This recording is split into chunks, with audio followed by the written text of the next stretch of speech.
मला भी वाट लागला दार लावले दार म्हणून मी खोललं नाही.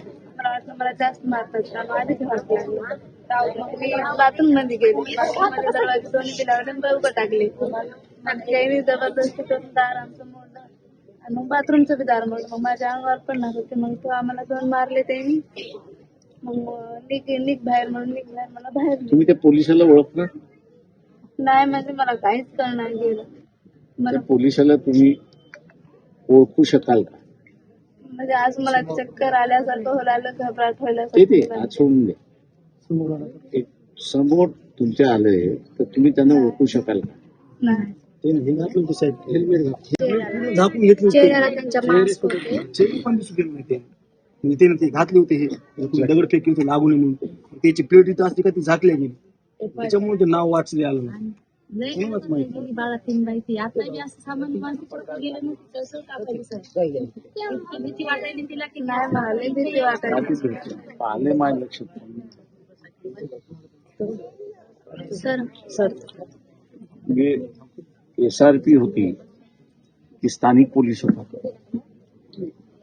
मला तर दरवाजा खोल्यामध्ये असं मी लेस झाले म्हणजे मी त्याला बघलेच नाही. तुमच्या सासऱ्याचं बी ओळखी सासऱ्याचं बी ओळखी मी बाथरूम मध्ये होते तेव्हा सासरा माझा उठून तिकडे घरामध्ये गेला मधल्या रूम मध्ये. त्याला बी मारत नाही ना. अंगावर वरती तुमच्या गल्लीमध्ये आलेले पोलीसवाले आपल्या परभणीचे लोकल पोलीस दिसत होते की बाहेरून आलेले? आपल्याकडे इथे एकही मग तुम्हाला मिळून साहेब याच्या घरातले तिघे जण आहेत.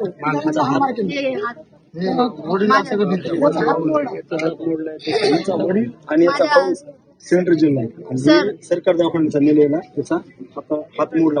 एका घरात दोन मुलं 8 दिवसांनी ऑपरेशन सांगले. सर माझ्या सासूला ना माझी सासू व्हिडिओ करत होती घरातून एवढं तर मारलंय पूर्ण. त्या दिवशी तर बघूच वाटना गेलं त्यांच्या हालतच बघू वाटना गेली माहितीये.